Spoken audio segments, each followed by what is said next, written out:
On va commencer du coup, je pense. Bonjour Claire, bonjour tout le monde. Donc l'idée aujourd'hui, c'est de... Merci Audrey. C'est de parler de comment faire pour aller vers une IA un peu plus éthique. L'idée, c'est vraiment d'aller voler vers de ses propres ailes vers quelque chose qui serait plus éthique. Hop. Donc déjà, en fait, ce que j'ai envie de vous proposer, c'est de me présenter via une sorte de passeport. Puis le cadre, et puis aller faire un tour, une petite visite du côté d'un musée. Et puis j'ai des questions à vous poser. Et puis après, on va carrément aller sur ce fameux carnet éthique pour voir un peu comment on peut procéder ensemble par la suite. Donc, je m'appelle Marie-Laure, j'ai 39 ans. Je suis située à Lyon. Là, il y a un petit immeuble qui montre que je fais partie de la structure ISO, qui a été fondée par Oulématou Baldé. Un ordinateur en dessous qui montre que du coup, je suis ingénieure en informatique. Aujourd'hui, je suis indépendante auprès de ma structure qui s'appelle OCA. Et j'interviens en tant que formatrice auprès de différents publics. Et j'aborde notamment aussi ces sujets.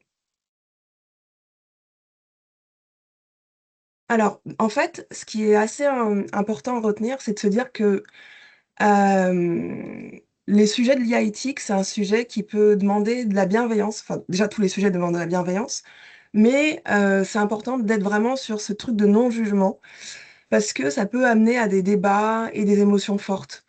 Voilà, on peut avoir un risque de turbulence si on prend le langage du vol.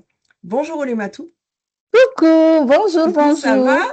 Ouais, Ouais, ça va, ça va. donc c'est des émotions fortes, c'est des turbulences, c'est des perturbations, mais l'objectif c'est vraiment de faire mieux en fait et d'avoir une réflexion plutôt individuelle basée sur des faits plutôt que sur uniquement les émotions.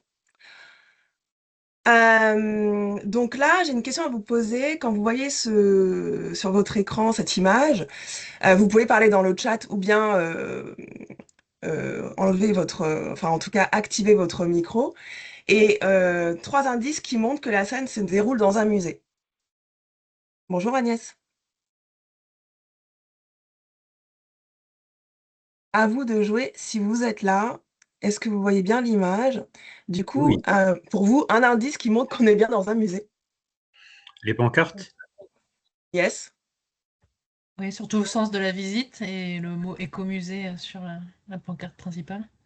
exactement. Donc, bon, bien sûr, c'est un dessin en fait humoristique pour montrer en fait que il y aurait d'un côté les humains qui seraient finalement des œuvres d'art et puis les robots de l'autre côté qui iraient visiter les humains. Donc ça, c'est finalement une image pour transcrire un petit peu la peur que peut générer l'IA à travers l'imaginaire. Et on l'a vu à travers différentes œuvres, différents films, où finalement il y aurait d'un côté les machines et de l'autre les hommes, et puis les machines qui prendraient le contrôle.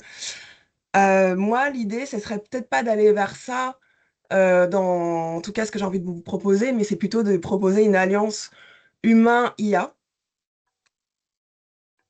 Donc j'ai un quiz à vous proposer. On va pas aller sur WooClap parce que c'est pas fonctionnel là, mais la question que j'ai envie de vous poser, c'est pour vous, c'est quoi l'éthique? Comment vous définiriez l'éthique? Pareil, vous pouvez intervenir ou écrire. Moi, je dirais que l'éthique, c'est quelque chose qui respecte l'humain dans son humanité, dans son intégrité. Yes, quelque chose qui respecte l'humain dans son intégralité. Ok, carrément. Une autre Moi, partie. Mhm. moi, je dirais que c'est quelque chose qui respecte les valeurs, des valeurs ouais, humanistes, effectivement, qui vont pas à l'encontre du respect, de la sécurité, enfin, plein de choses qui vont pas à l'encontre de l'humain, quoi. Yes. On est bon. S'il y a quelqu'un d'autre qui veut rajouter un autre élément. En Mmh, tout cas, il y a... Oui. l'éthique, ça serait comme un cadre, qui permet de gérer la société et les différentes personnes qui nous entourent pour savoir quelles sont nos libertés, les barrières à ne pas franchir et à ne pas dépasser. Yes. Bah, tout ça, en fait, pour moi, ça rejoint cette notion d'éthique, hein. Pour toutes les personnes qui viennent d'arriver, bonjour. En tout cas, je vous accueille pour ce webinaire. Donc, l'idée, c'est d'aller vraiment sur une définition un peu commune. Donc, pour répondre à cette question, c'est vraiment de se dire, effectivement, c'est une démarche individuelle humaine et en fait qu'on peut partager, par exemple, au travail. On a des codes, on a une morale, on a une éthique. Et l'avantage de développer son éthique, c'est de développer aussi son esprit critique et de sortir de l'effet boîte noire que peut provoquer l'IA, tout simplement. Mais si on va un peu plus dans le détail, alors ça c'est un dessin que j'ai fait, pas de jugement, on a dit. Donc il y a 5 dimensions qui regroupent l'IA éthique. Il y a la notion de confidentialité des données, donc se dire bah, finalement est-ce que les données que je vais transmettre sont confidentielles, est-ce qu'elles vont être transmises à d'autres tiers, la question de la sécurité des données, la sécurité aussi de ma personne, la question de l'écologie, de l'impact environnemental, la question aussi de la transparence, est-ce que je sais de bout en bout où vont mes données? Et puis les différents biais algorithmiques. Alors je sais qu'il y a eu d'autres, ou que dans la semaine, il y a des interventions notamment sur la question des biais. Nous, on va vraiment aller sur l'éthique plutôt individuelle en fait.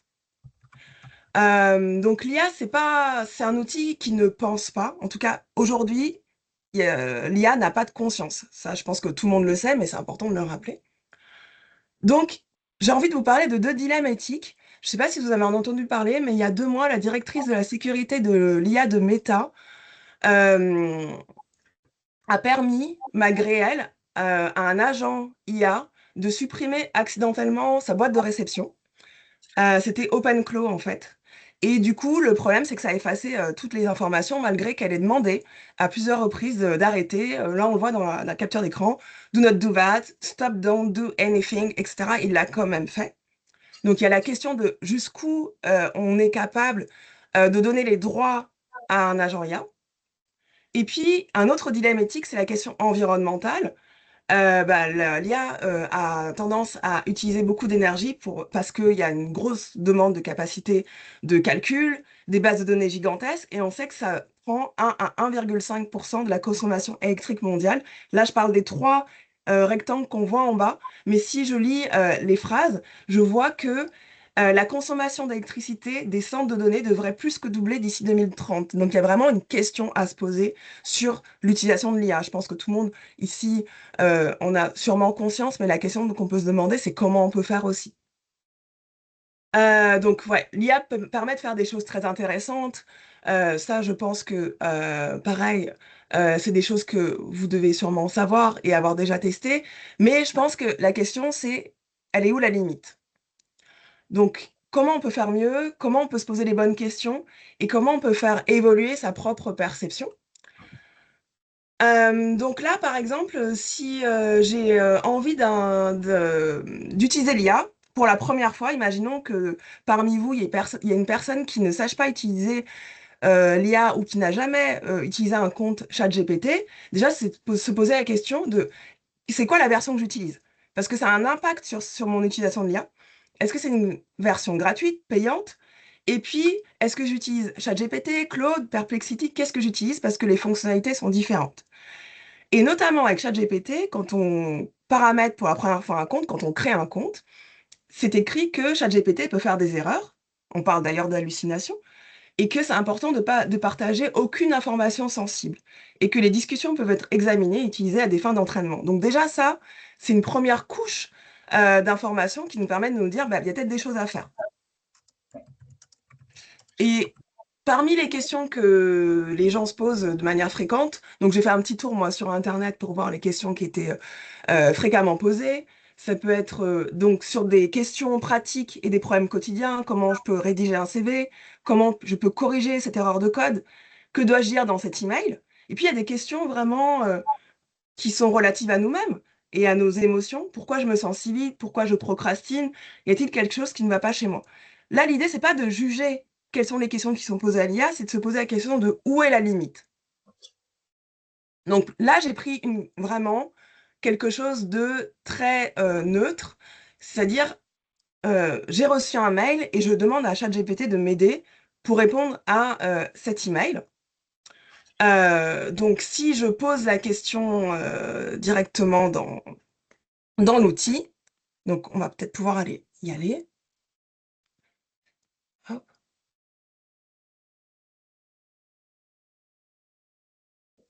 Donc là, je suis dans ChatGPT et je fais vraiment le prompt le plus simple du monde. Je pourrais faire un copier-coller, peut-être. Petite seconde, le temps que je fasse le copier-coller. Ça sera plus simple. Jusque-là, vous m'entendez toujours? Ça va, vous suivez?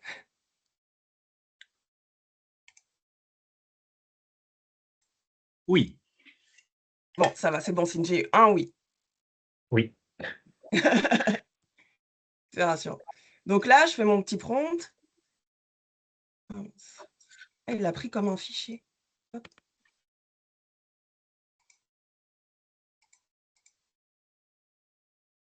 Oui, c'est ça. Bon, c'est pas grave, je vais quand même recommencer. Que dois-je dire pour répondre à cet email? Bonjour, Marie-Laure. Nous sommes disponibles le 12/6. Désolée pour le copier-coller, mais vous allez voir qu'après, c'est intéressant. Mhm.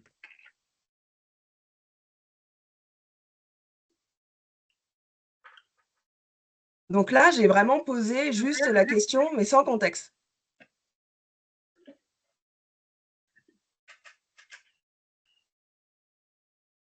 Voyez une invitation visio. Bon, tant pis pour les fautes d'orthographe. Vous remerciant. C'est un peu long, désolé. Hop. Bon, allez, on s'arrête là. Donc là, les gens peuvent aussi être tentés à ce moment-là de me faire carrément un copier-coller du mail, je dirais, en mettant les coordonnées aussi même de la personne. Donc là, je ne l'ai pas fait parce que, voilà. Et donc, j'ai une réponse de ChatGPT avec vraiment, voilà, quelque chose de plutôt, on va dire, correct. Mais je pense que je peux faire vraiment évoluer mon prompt de manière à ce que ça soit encore plus éthique. Surtout si, dans le copier-coller du mail, j'ai mis les coordonnées de la personne qui m'a envoyé le mail. Hop. Donc, l'idée, c'est d'aller sur quelque chose qui serait de l'ordre de construire un carnet éthique. Et en fait, c'est de se dire, finalement, qu'est-ce que je peux me poser comme questions qui vont m'aider à aller vers quelque chose de plus éthique, de plus sympa, quoi. Enfin, de plus sympa, de plus humain. Donc, on était sur le deltaplane, on a décollé, et en fait, la question, c'est de se dire quel idéal j'ai envie de rejoindre. Et c'est en lien avec, je crois que c'est Claire qui parlait des valeurs.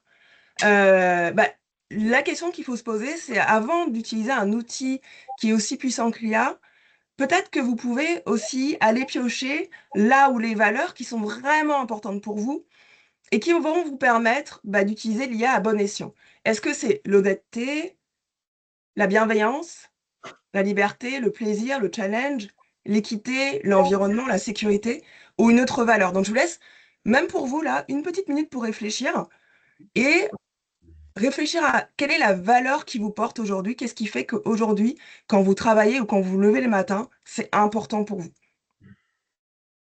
Et après, je veux bien, s'il y a quelqu'un qui veut bien donner sa valeur, ça serait cool.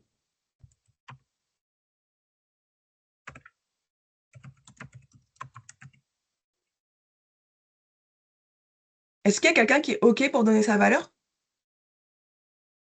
Soyez pas timide, hein. On peut en donner plus d'une? Bien sûr. Sécurité et bienveillance. OK. Donc pour toi, ça va être important que quand tu vas utiliser l'IA, tu te sentes toi-même en sécurité par rapport aux données? Oui. que ce que je donne ne va pas être utilisé n'importe comment et que la réponse, va avoir du sens pour moi et ne va pas être complètement décalée. OK, c'est clair. Est-ce qu'il y a quelqu'un d'autre qui a une valeur à communiquer? Agnès, Audréa, Stella? Alors moi, j'aurais dit honnêteté et sécurité. OK. Honnêteté dans le sens, ça rejoint un peu ce que disait Greg. En fait, j'aime bien quand l'IA, elle dit, enfin, dans un monde idéal, elle dit je ne sais pas. Qu'elle Ah, n'aille pas inventer des histoires farfelues et tout, et dire juste je ne sais pas ou consulte autre chose, quoi. hyper intéressant en fait. Donc ça veut dire que peut-être dans ton paramétrage de l'IA, tu vas peut-être lui demander de te dire si tu ne sais pas, Oui, c'est de te ça, le signaler. OK, exactement. super intéressant. Et donc, l'idée, c'est de construire un carnet de bord éthique et de se dire, ben voilà, on a l'idéal et puis on a atterri du data plan et on va commencer à se projeter et à construire ce fameux carnet éthique. Donc, déjà, la question, c'est dans quel contexte j'utilise l'IA? Est-ce que c'est pour le pro ou pour le perso ou les deux? Bon, qu'importe, on va commencer par l'un puis par l'autre. Et puis, bah, de se dire, bah, si j'utilise l'IA pour le pro, par exemple, j'enregistre une réunion. Et cette réunion, ben, comme là, on est en train de le faire, d'ailleurs, je ne l'ai pas fait, je ne vous l'ai pas dit, mais cette réunion est enregistrée. Haha. Et donc, la question, c'est du consentement. C'est de savoir si les gens sont d'accord, effectivement, avec le fait que la réunion soit enregistrée, qu'il y ait un compte-rendu et qu'il y ait peut-être leur visage dessus et que ça puisse être exploité par la suite. Donc ça, c'est vraiment, pour chacun d'entre nous, lorsqu'on fait ça, ça vaut le coup de se poser la question. Lorsque vous faites des analyses de données, que vous injectez des informations liées à l'entreprise où vous travaillez, par exemple, vous reprenez des données clients, est-ce que les données, elles sont anonymisées? Si elles ne le sont pas, est-ce qu'il y a l'accord de l'entreprise, l'accord des clients? Ou alors est-ce qu'il y a un processus qui a déjà été établi par l'entreprise? Ou est-ce que c'est à vous de le faire? Ou est-ce qu'il faut créer une entité par rapport à ça? Vous créez un agent IA, bah, comme on l'a vu par rapport au dilemme éthique de la responsable de Meta, se poser la question de jusqu'où je délègue son action. Est-ce que je donne accès à tout mon agenda à l'agent IA ou est-ce que c'est moi qui vais lui donner les informations directement? Et pour la partie perso, par exemple, je génère une photo IA. Est-ce que je vais mentionner que cette photo a été générée par l'IA? Pareil, quand je crée un agent IA, je délimite jusqu'où je délègue son action. Je fais une recherche via l'IA. Et ben, la question que je peux me poser, c'est est-ce que je peux faire la même recherche autrement? Google, livre, interview, personne, humain et tout ça. Parce qu'on sait que ça, chaque requête IA va aller puiser quand même beaucoup d'énergie, d'électricité, et donc pour la planète, pour l'environnement, c'est particulier. Mais en même temps, si j'ai vraiment besoin de l'IA, on peut se poser la question de quand je l'utilise et que je fais une recherche, est-ce que je demande des sources fiables? Et en fait, à chaque fois que j'utilise l'IA, il faut donner une définition de ce qu'on appelle fiable. Et est-ce que j'utilise les bons outils, comme par exemple Perplexity? Et si je demande des informations sur ma santé, est-ce que, bah, en fait, l'IA est le bon interlocuteur? Est-ce que finalement, la question à se poser, c'est j'ai peut-être plus à aller me tourner vers un professionnel de santé. Ça va pour vous là jusque-là? Est-ce que c'est clair cette partie-là?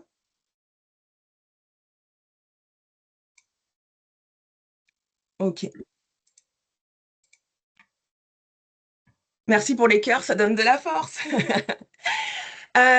Donc quand, on prompte, je pense que c'est important de vous dire, de se dire en fait ça c'est vraiment le b.a.-ba du promptage. Hem, c'est que c'est important de demander à l'IA d'incarner un rôle et d'avoir un objectif. Un objectif, c'est-à-dire, quel va être ton objectif là, pour ce prompt? Et puis de définir éventuellement les valeurs, et de donner vraiment une définition éventuellement de ce qu'on entend par cette valeur parce que, bah, pour certaines personnes, la sécurité, c'est ça, pour d'autres, c'est autre chose. Et puis faire une demande précise et éventuellement, ajouter, une pièce jointe, qu'on anonymise ou pas en fonction de ce qui nous semble éthique. Et donc, par rapport à la question que j'ai posée, tout à l'heure qui était de m'aider par rapport à l'email, je peux dire à l'IA: «Ben voilà, tu prends le rôle de conseiller en recrutement, aide-moi à rédiger une réponse à cet email, utilise un langage professionnel et donc tu vas proposer deux versions différentes. Et là-dedans, tu vas pouvoir anonymiser, enfin, en tout cas, moi, si je donne le mail, je vais pouvoir anonymiser le contenu du mail.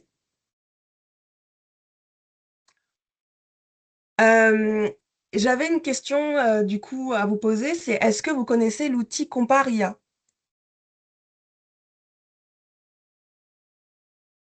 Non, Non, pas de mon personnellement, côté. non. Personne ne connaît.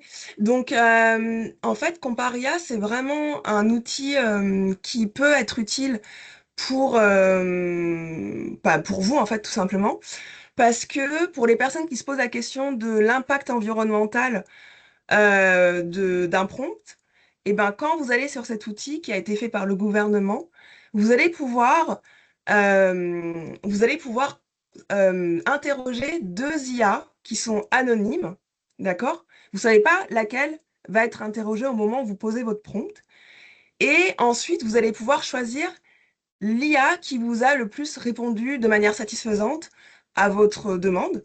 Et puis après, les modèles sont démasqués, donc vous allez pouvoir savoir quelle est l'IA que vous avez choisi et surtout quel est l'impact écologique associé finalement à votre requête. Et je voulais savoir si ça vous intéressait que je vous montre comment ça marche. Oui. Oui. Ah, il y a un vrai oui. Ça marche. Hop. Donc, je vais aller sur Comparia.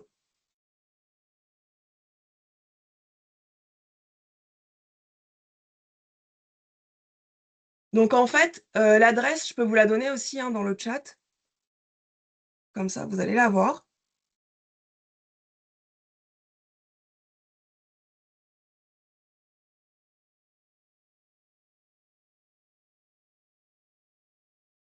Vous l'avez tous? C'est bon, vous l'avez reçu? Ouais, c'est dans le chat. Ok. Alors, il est clair que plus j'utilise, par exemple, des images ou de la génération de vidéos, plus j'ai des chances que eh ben, mon prompt soit lourd. Mais là, je vais vraiment faire ça de manière très simple avec tout simplement le prompt que j'avais au tout début. Donc, je vais cliquer sur Commencer à discuter. Et là, en fait, c'est comme une IA conversationnelle, d'accord? Il y a marqué comment puis-je vous aider? Et là, à ce moment-là, je fais simplement un copier-coller de mon prompt. Donc là, je fais un copier-coller du prompt amélioré avec dedans l'email. Je cherche. Je cherche où ça peut être. Ok. Ok. Et après, je vous inviterai à tester pendant cette masterclass, bah, tout simplement cet outil pour que vous me disiez ce que vous en pensez, si vous êtes d'accord. Donc, je fais envoyer.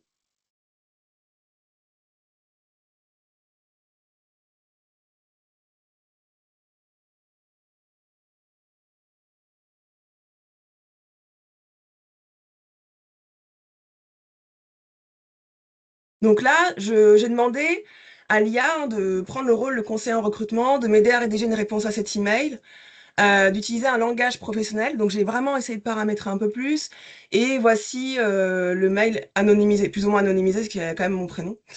Euh, voilà. Et donc là, j'ai deux modèles que je vois ici. J'ai le modèle A.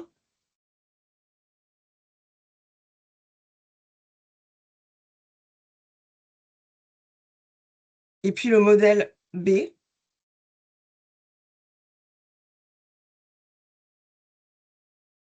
Et donc, si j'ai envie, donc là, j'ai la possibilité vraiment d'étudier la réponse. Donc, je vois que le modèle A me propose, voilà, confirmation de rendez-vous, invitation visio.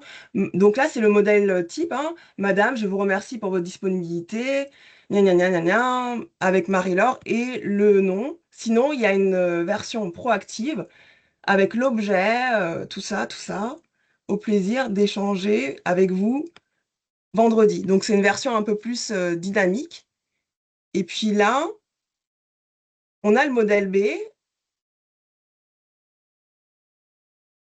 Et là, on a effectivement beaucoup plus de trucs à paramétrer.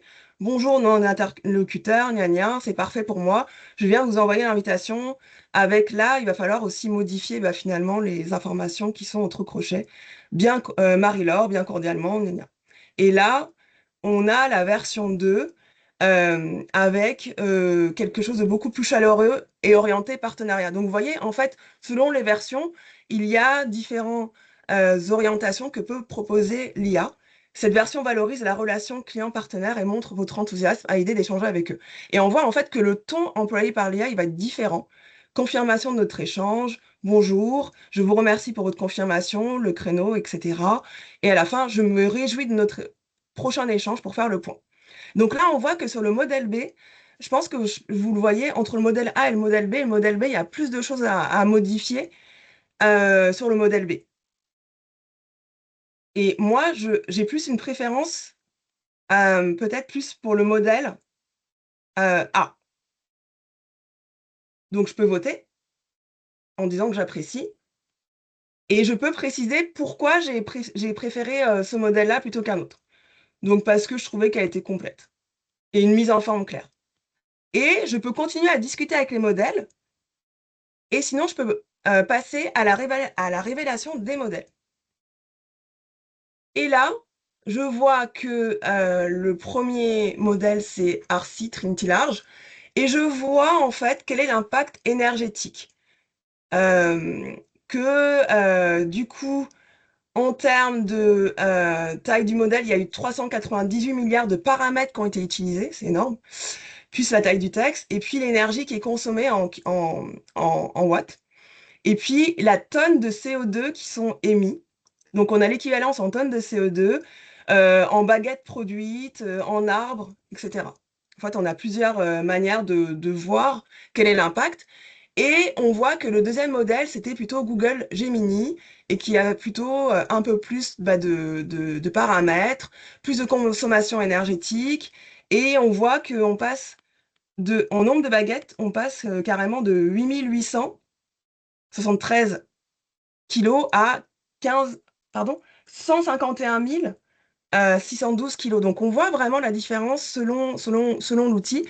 Et en fait, pour nous, ça peut vraiment être un indicateur de sur quel outil je peux aller et quel est mon outil de prédilection, quel est celui qui consomme le moins, ou alors aussi me dire finalement, quand je fais un prompt, peut-être qu'en faisant ce prompt de cette manière-là, je consomme moins. Pop, pop, pop, pop, pop. Est-ce que ça va, c'est clair pour l'utilisation de cet outil?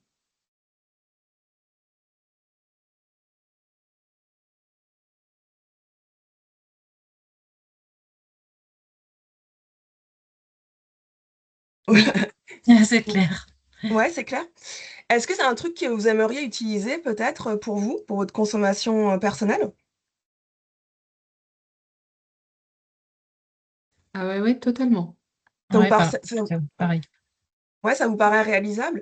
Ouais. Alors, ce que je vous propose de faire, c'est de tester l'outil en temps réel. Je vous laisse aller enfin, si ça vous intéresse, 5 minutes de votre côté et qu'après on puisse échanger pour voir qu'est-ce que vous en avez pensé. Est-ce que ça vous convient?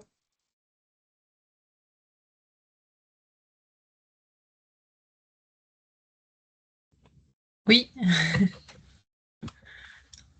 Après, on peut partir du même point, mais je pense que c'est quand même beaucoup plus utile si vous essayez Comparia avec votre propre prompt, même sur quelque chose de très très simple. Je sais pas, par exemple, Grégory, je sais que tu te posais des questions sur l'IA. Ça peut être intéressant, toi, que tu puisses tester, par exemple, de ton côté, Comparia aussi. Ouais, la démarche double aveugle, elle est vraiment intéressante ici. Est-ce qu'il y a quelqu'un qui a déjà testé? C'est bon? Grégory, tu voulais dire quelque chose? Deux choses. La première, c'est que j'ai testé ton prompt en mettant un autre nom et un autre, c'est-à-dire comment prioriser une liste de tâches plutôt grande. Et la deuxième chose, c'est que lorsqu'on insère ces prompts, on a la possibilité de faire autre chose que du mode aléatoire. Et notamment, il y a un mode qui s'appelle le mode frugal et qui va aller chercher 2 modèles parmi les plus petits de la sélection. Ah! Ça, c'est super intéressant. Ça veut dire que ça va aller chercher les modèles, les moins, coûteux d'un point de vue écologique, c'est ça? J'ai l'impression, si tu recharges Comparia Beta Gouv, au Mmh. moment où tu mets ton prompt, où il y a marqué modèle aléatoire, tu peux sélectionner d'autres choix. OK. Ah ouais, d'accord. C'est effectivement parce que nous, on est sur le modèle aléatoire, mais on peut aller choisir effectivement, un modèle qui va utiliser, la plus petite taille. C'est très, très intéressant parce qu'en fait, je pense que cette plateforme, Comparia, elle a évolué, en fait, entre le moment où j'ai découverte, il y a quelques mois et maintenant, mais il y a des évolutions et d'ailleurs, vous voyez qu'en fait, plus on vote, plus on fait évoluer les modèles, plus ils vont pouvoir s'améliorer et donc là, tout en fait en haut, dans mon écran, je vois qu'il y a 269 532 votes avec un objectif de 300 000 parce que ils vont pouvoir alimenter les jeux de données et mettre, améliorer les modèles, les prochains modèles français.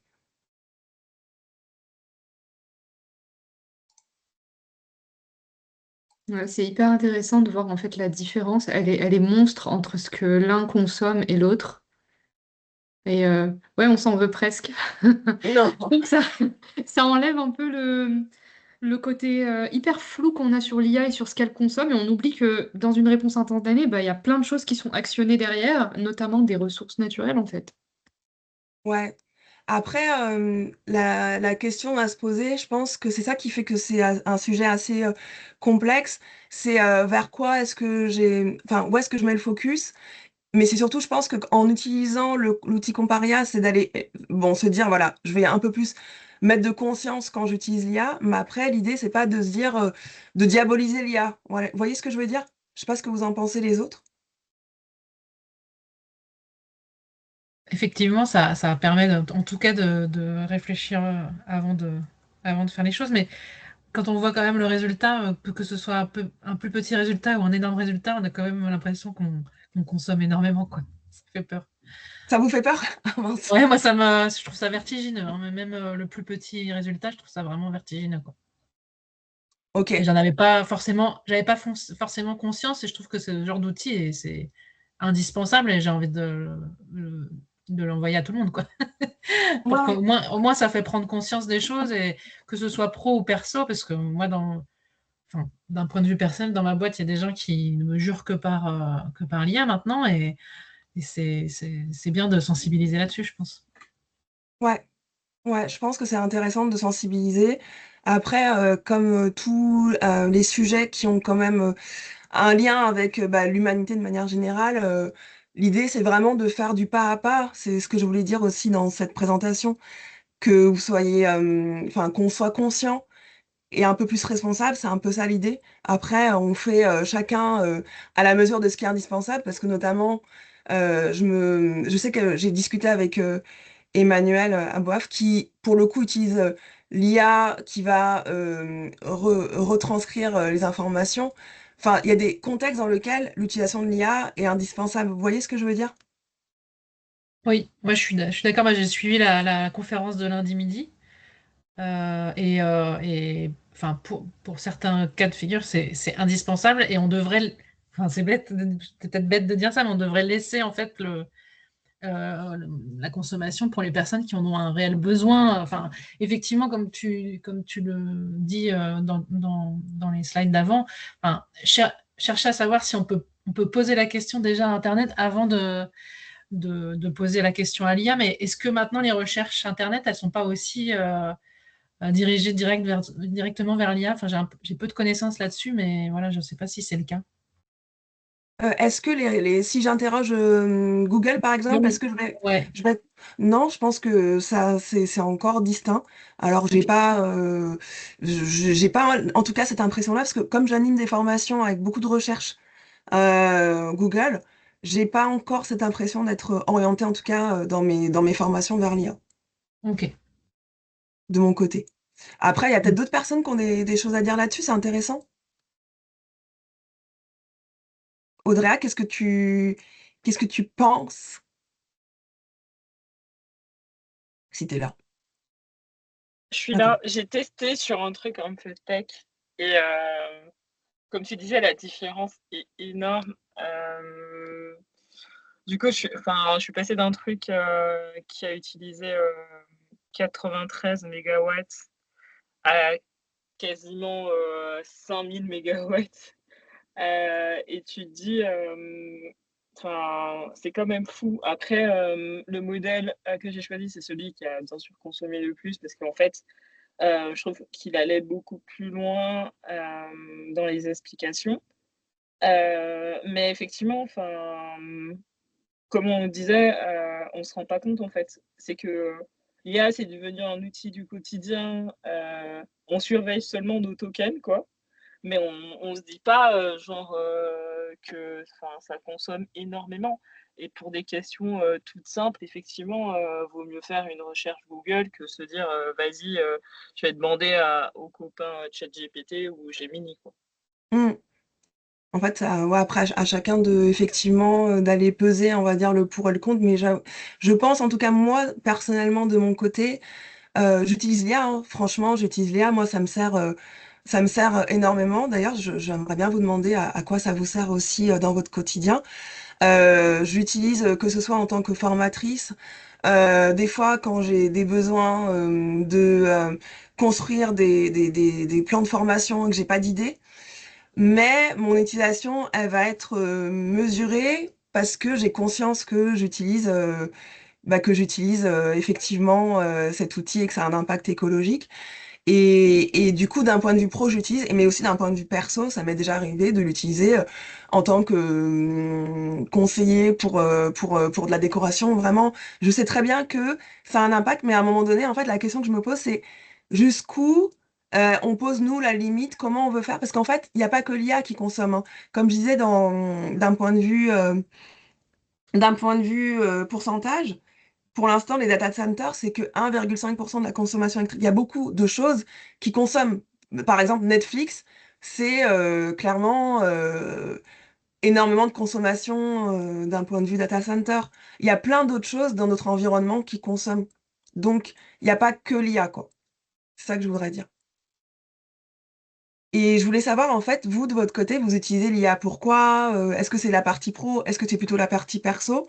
Et est-ce que vous avez l'impression d'arriver à appliquer des éléments éthiques ou est-ce que vous sentez un petit peu encore à la limite de ça?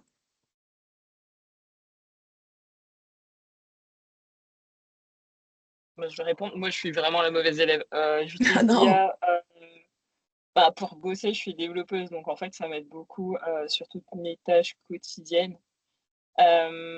J'utilisais très peu en perso, mais ces derniers temps, je l'ai quand même utilisé. Notamment, du coup, j'ai fait une migration de mon PEA et en fait, je me suis retrouvée à devoir choisir moi-même les actions que je voulais acheter et tout. Et du coup, je me suis dit, bah, j'en sais rien du tout, tu vois. Et donc, poser des questions à Gemini dans ce sens. Et après, il y a des trucs tout bêtes, hein, genre, comme tu disais, pas d'idée, tu lui demandes, est-ce que tu peux me faire un menu pour la semaine en mode, c'est moins prise de tête que d'aller chercher sur tous les sites en mode, allez, ça m'intéresse, etc. Oui. Et donc, du coup, ce que je me dis, effectivement, je me pose pas la question, ou même pour faire des tests, tu sais, t'es entre potes, et tu lui dis, vas-y, fais-moi une description de telle personne par rapport à ce que tu trouves sur Internet. Et je me dis, tu vois, genre, c'est bien beau pour rigoler 2 secondes, mais on n'a pas, effectivement, j'avais pas cette conscience de me dire, juste pour rigoler 2 secondes, tu crames, je sais pas combien, tu crames la planète, quoi, entre guillemets, quoi. Hmm. Agnès, merci Audrey. Agnès, tu voulais parler?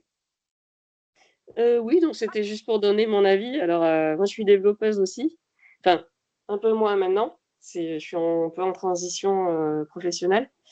Et donc, comme je suis, entre guillemets, assez âgée, je vais bientôt avoir fêté mes 20 ans d'expérience. médaille du travail. Et c'est vrai que j'avais l'habitude, j'ai beaucoup l'habitude des vieilles méthodes, dont j'utilise encore beaucoup les moteurs de recherche. J'ai mis du temps avant de me mettre à l'IA. J'y vais aussi, je fais attention parce pour une question de confidentialité. C'est vrai que pour du développement, pendant très longtemps, je voulais pas l'utiliser parce que j'avais vraiment peur de faire fuiter des informations sensibles sur le net. J'ai trouvé des applications quand même qui me servent. Je m'en sers quand même au niveau professionnel. Bah, notamment, j'ai un outil sur lequel on travaille où là, il y a rien, absolument rien de confidentiel et où il y a des scripts à faire. En plus, c'est un langage que je connais pas. Bon, j'ai fait mes scripts à la main, j'ai bien bataillé pour chercher dans la bibliothèque pour arriver à faire mes trucs. Maintenant, je l'ai fait avec une IA, c'est quand même beaucoup plus simple. Donc, clairement, je pourrais pas trop m'en passer. Mais je garde un usage très raisonné, en fait. Ouais. Disons que j'ai pas le réflexe IA de base. Je vais m'en servir que vraiment, voilà, quand j'ai un truc à faire que je sais pas faire from scratch. Ça m'est arrivé de lui demander des infos ou de mettre en forme certaines données pour des formations que je préparais, des choses comme ça. Au niveau perso, c'est pareil, ça m'arrive de lui demander j'ai ça et ça qui m'intéresse. Est-ce que tu aurais une idée? Par exemple, la dernière fois, j'ai demandé pour les vacances, par exemple. Ouais. Je savais pas trop où partir en vacances. Je dis voilà, je veux ça et ça pour mes vacances. Voilà le budget. Qu'est-ce que tu proposes? Hmm. Ou pour des recettes de cuisine, des choses comme ça, quoi. Mais c'est Mais je suis pas tout le temps dessus. ouais. Parce qu'en fait, c'est ce qui est intéressant aussi dans ce que tu dis, et ça rejoint aussi les exemples qu'Audrey donnait, mais ce qui est important aussi et qu'il faut qu'on déculpabilise d'un côté, c'est de se dire que des fois, faire des multiples recherches, parce qu'en fait, faire une recherche, c'est prendre en compte plein de paramètres. Et la puissance de l'IA, c'est cette capacité à prendre en compte plein de paramètres et à nous fournir une réponse qui va être la plus adaptée possible. Donc, j'ai envie de dire, l'idée, c'est vraiment pour chacun enfin, je pense que c'est important, comme tu disais, peut-être Audrey, de se dire, voilà, quand j'utilise l'IA, même pour rigoler, peut-être que je peux peut-être un peu moins rigoler avec l'IA, entre guillemets, entre potos, quoi, entre Mhm. amis, pardon. Mais, euh, mince, c'est filmé.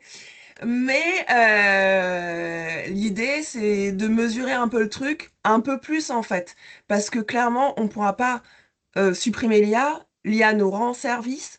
Mais l'idée, c'est d'être un peu plus sensibilisé un peu à tout ça et d'en avoir un peu plus conscience. Jusqu'à ce que bah, les modèles soient meilleurs aussi. Parce que bah, l'idée, c'est que les modèles soient meilleurs ou utilisent moins de consommation énergétique. Est-ce qu'il y Alors, avait une... Ouais, excuse-moi, j'ai juste une petite remarque. Alors, c'est vrai que j'ai vu ces histoires de calcul de consommation. J'avais vu un article, alors je sais plus où, je crois que c'est sur LinkedIn, il me semble. Il y avait quelqu'un qui avait recalculé du coup ce coût. Alors, je sais pas si ils prennent les mêmes choses comment on appelle ça, en compte? en considération ou pas du tout. Du coup, la personne qui refaisait le calcul faisait ça en disant, mais attention, votre requête, elle arrive sur un multicœur. Vous allez utiliser que un thread de je sais pas combien de cœurs. En parallèle, il y a d'autres requêtes qui sont traitées, etc. Et qui disait que finalement, la consommation par requête était pas si élevée que ça. Oui, Parce que là, quand on calcule la conso comme ça, c'est comme si tout l'ordinateur qui est en train de faire le calcul, enfin, tout le modèle était uniquement pour vous, alors que c'est pas du tout le cas. oui. Je sais En pas du fait, tout quel est.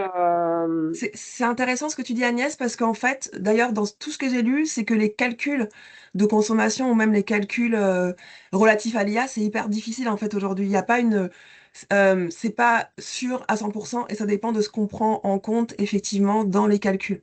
Mais je sais pas si là, dans Comparia, on a le détail du calcul. Je pense que si vous fouillez, vous allez pouvoir voir les modèles de calcul et voir qu'est-ce qui est pris en compte ou pas. Et ça, c'est clair il faut aussi se dire que c'est pas aussi catastrophique que ça peut paraître aussi. Mm. Est-ce que il y a quelqu'un d'autre qui veut partager son utilisation de l'IA ou une remarque? Ou dire un mot? Pas forcément. Parce que moi, de mon côté, voilà, moi, c'était surtout là-dessus que je voulais vous partager des informations. Bah, après, à vous de voir comment vous construisez votre carnet éthique, voilà, de garder en tête qu'on est tous voilà, responsables, mais en même temps qu'il y a des choses qui nous dépassent aussi, qui sont plus importantes aussi que de manière générale, mais que le plus important, ça va vraiment de garder en conscience un petit peu bah, ces consommations-là, ces utilisations-là, et de se poser les bonnes questions, quoi. Voilà. Et de faire mieux comme on peut. J'ai fini de mon côté, en tout cas, j'espère que vous avez apprécié.